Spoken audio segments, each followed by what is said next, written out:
Okay, I'm back with a new video. Today I'm going to talk about type 1 diabetes. And again, for me, my type 1 diabetes is caused by my underlying illness, which is APS type 1, which I'm going to talk about in another video. Last time I spoke about alopecia, and if you haven't seen that video, it'll be linked in the description. That explains the bald head if you haven't seen me before. And by the way, talking about bald head, I've tried to put henna on my head, and I don't know if you can see it, but I'm very happy with how it turned out and I feel beautiful. Anyways, before I start, I feel the need to remind you guys that my channel's aim is not to tell you guys how terrible and difficult everything is, but rather give you a picture of my reality and of a person with a complex health situation. What I want to show is that yes, it is hard, but it does not mean that we don't have something to give to the world. And that is what my channel's focus is mainly going to be.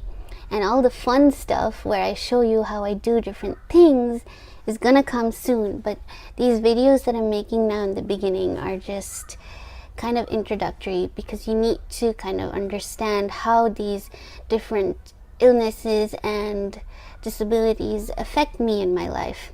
And it'll give it much more meaning when I show you how I cook food, how I maybe do my own makeup, how I go outside, and how I kind of, just live. And maybe it'll be helpful for other people who may be struggling. And again, I just want people to feel and truly believe that they can do anything. But anyways, today we're going to talk about type 1 diabetes, and I just have to remind you that this video might not be as positive because type 1 diabetes is a bit hard, and I'm going to talk about why it's hard for me especially. But yeah, it's not exactly like my alopecia video, which was much more positive. But anyways, let's just get started. So I got diabetes when I was 12 years old, and also you should know that, like I said before, there are a lot of doctors in my family and also people with diabetes. And so I was very, very well aware of what the symptoms meant when I was having them myself.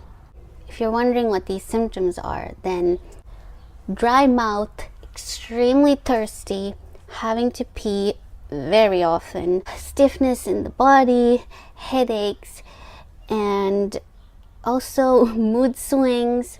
There are a lot of symptoms. These are, I guess, the most common, and also nausea, by the way. Because I knew what these meant, I didn't go with these symptoms as long as people normally do before they discover that they have diabetes. So I was pretty lucky because I knew that I was having high sugar. Accepting it was something else, but I definitely knew that this is what it was, and I was able to tell somebody before it got completely out of hand, and that was an advantage for me. I started taking tablets first, which worked for a while. I went over to taking insulin because the tablets weren't working, and I think the biggest difference between taking tablets and insulin is that when you take insulin, it's actually a little bit more freer than when you take tablets, because when you take tablets you have to be very, very strict with yourself and have very regular diet and all of that, which was kind of challenging for a 12-year-old. And this was like in 2011, and like I mentioned last time, in 2012 I went through a lot, and a lot of things changed for me. And until then, I had learned how to take my own injections, learned how to check my own blood sugar, and learned how to deal with it and be independent about it. But then, of course, when I amputated my right hand in 2012, that completely changed. And I couldn't check my blood sugar by myself again. And I was suddenly not as independent as I was before. But I dealt with it and it was fine. And also another thing which is important to talk to you about is that I have only one hand, and also I'm visually impaired, if you didn't know. And my eyesight has been deteriorating over the years, and so I wanted to learn Braille eventually. But checking your blood sugar on your fingertips 4 times a day would really make your fingers very insensitive.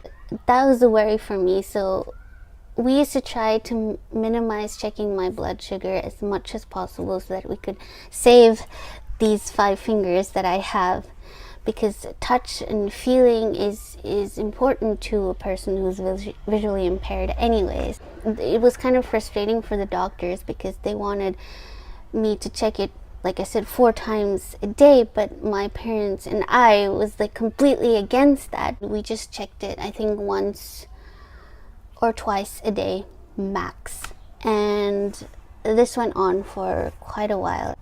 Another thing which is very important to remember is that for anybody with diabetes, there are a lot of things that can affect your blood sugar.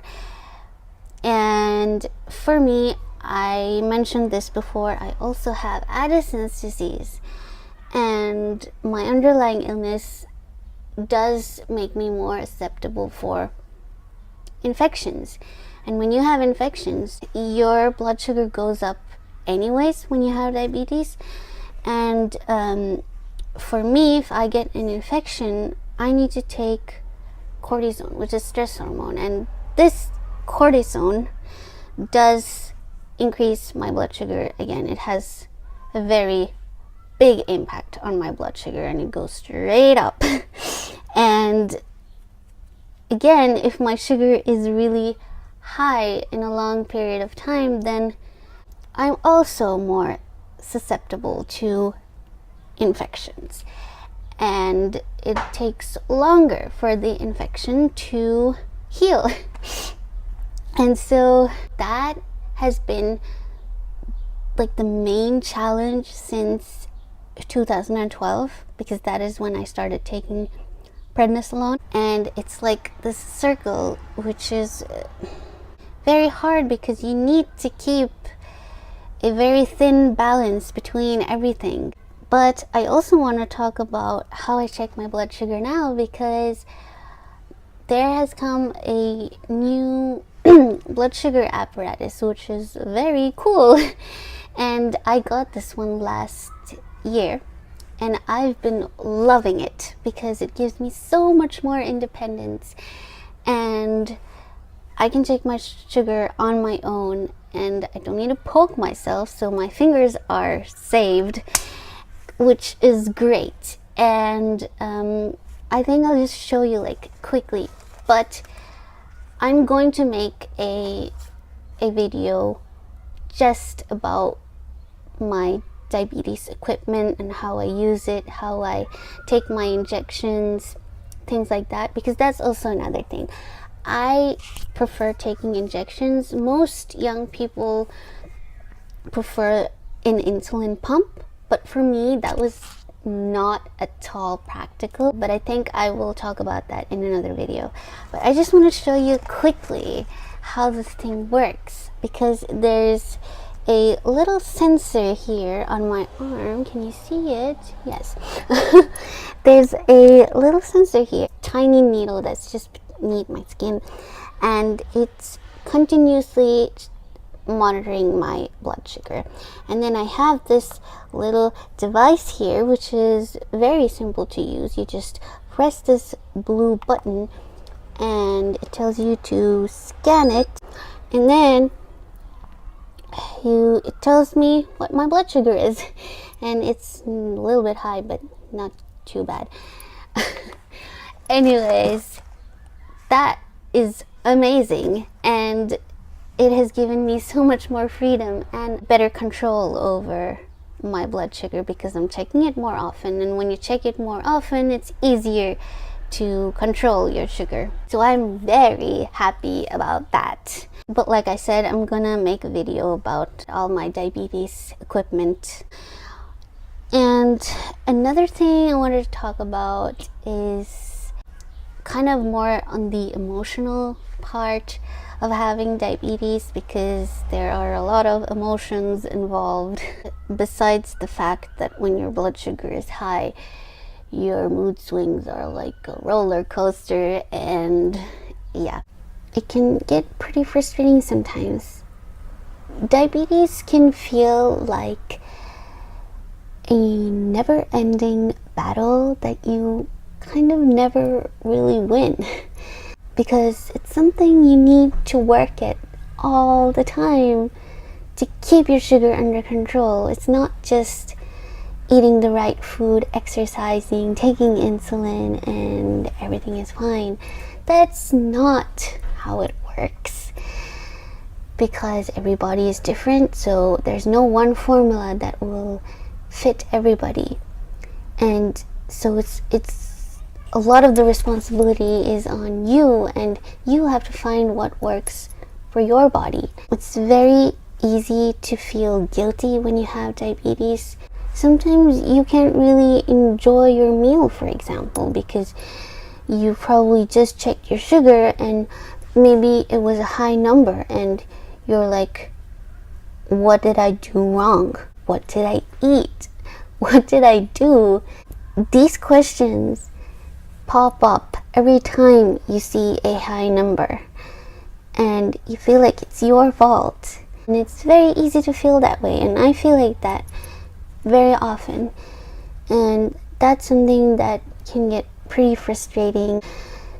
You know, I love cooking, like I told you before, and I cook a meal, I set the table, and everybody's ready to sit and eat their food, and I sit down, of course. I'm so excited about this meal that I've cooked, and then it hits me, oh, I can't just sit and eat my food, can I?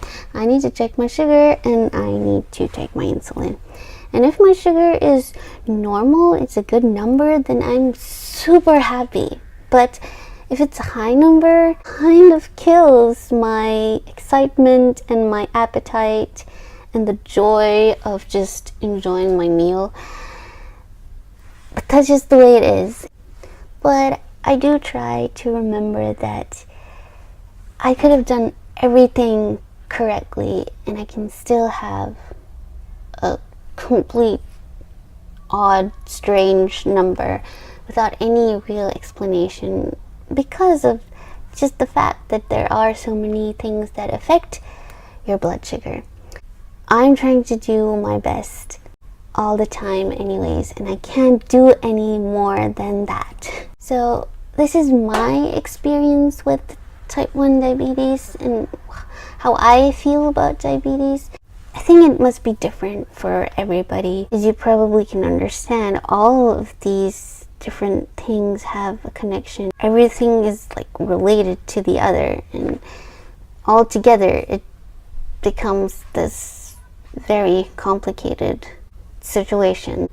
I can't really think of much more to talk about right now. Diabetes isn't exactly a very fun topic, but it's there, and we just have to deal with it and live with it, and it's not the end of the world. It really isn't. And yes, it's challenging, but it shouldn't stop you from doing anything, really. I think I'm gonna end with that.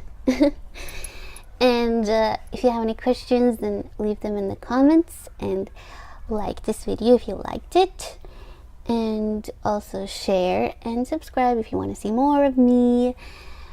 And yeah, I'm sending out all of my love, and take care of yourself, and see you next time.